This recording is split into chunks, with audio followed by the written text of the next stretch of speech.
જય શ્રી કૃષ્ણ મિત્રો, આ વિડીયોમાં આપણે પરસોત્તમ મહિનામાં આવતી પદ્મિની એકાદશીની વ્રત કથા સાંભળીશું। દર 3 વર્ષે આવતા અધિક માસના શુક્લ પક્ષની એકાદશીને પદ્મિની એકાદશી કહેવામાં આવે છે। આ વ્રત સંતાન પ્રાપ્તિ અને તમામ મનોકામના પૂર્ણ કરવા માટે અતિ ઉત્તમ માનવામાં આવે છે। તો ચાલો પદ્મિની એકાદશીની વ્રત કથા સાંભળીએ। ધન્યવાદ। વ્રત કથા પ્રારંભ। પ્રાચીન કાળમાં મહિષ્મતી નગરીમાં કૃતવીર્ય નામનો રાજા રાજ્ય કરતો હતો। તેની 1000 રાણીઓ હતી, પરંતુ તેમાંથી કોઈ પણ રાણીને સંતાન ન હતું।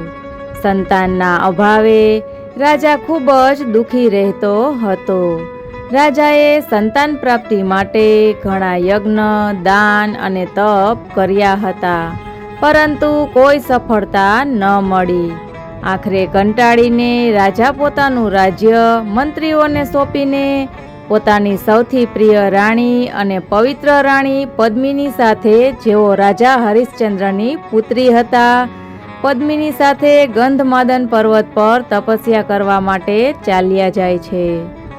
રાજા રાણીએ ત્યાં વર્ષો સુધી કઠિન તપસ્યા કરી, તેમ છતાં ભગવાન પ્રસન્ન ન થયા। ત્યારે રાણી પદ્મિનીએ મહાસતી અનસૂયાની મદદ લીધી અને તેમને આ સમસ્યાનો ઉપાય બતાવવા કહ્યું। મહાસતી અનસૂયાએ રાણીને જણાવ્યું કે દર 3 વર્ષે અધિક માસ આવે છે, તેની શુક્લ પક્ષની પદ્મિની એકાદશી જે આવે છે તેનું વ્રત તમે કરો। આ વ્રત ખૂબ જ દુર્લભ અને ફળદાયી છે। આ એકાદશીનું વિધિપૂર્વક વ્રત અને રાત્રે જાગરણ કરવાથી તમારી તમામ મનોકામના પૂર્ણ થશે।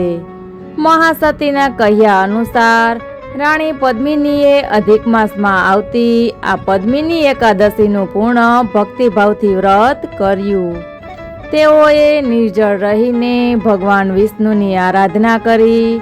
રાણીના ભક્તિભાવથી પ્રસન્ન થઈને ભગવાન વિષ્ણુએ તેમને સ્વપ્નમાં દર્શન આપ્યા અને વરદાન માંગવા કહ્યું। ત્યારે રાણી પદ્મિનીએ ભગવાન પાસે પોતાના પતિ માટે સર્વગુણ સંપન્ન, બળવાન અને 3 લોકમાં વિજયી બને તેવા પુત્ર પ્રાપ્તિનું વરદાન માગ્યું।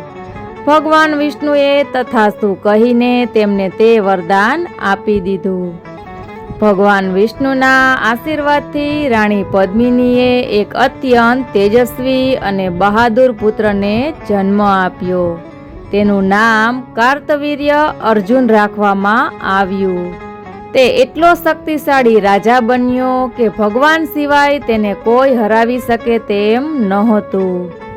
આ કથાના અંતે ભગવાન શ્રી કૃષ્ણએ યુધિષ્ઠિરને કહ્યું હતું કે જે ભક્ત આ એકાદશીનું વ્રત પૂરી શ્રદ્ધાથી કરે છે, તેના તમામ પાપ નાશ પામે છે અને તે વૈકુંઠ લોકની પ્રાપ્તિ પામે છે।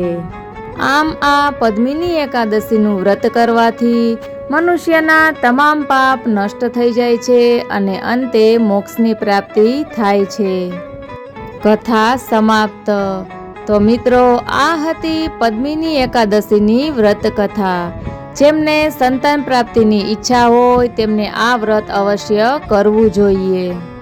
અને પુરુષોત્તમ માસ હોવાથી બધી એકાદશીઓ કરતાં આ એકાદશીનું ફળ અનેક ગણું મળે છે। ભગવાન પુરુષોત્તમની અસીમ કૃપા તમારા બધા ઉપર બની રહે તેવા શુભ આશીષ। બોલો પુરુષોત્તમ ભગવાનની જય। ઓમ નમો ભગવતે વાસુદેવાય। ધન્યવાદ।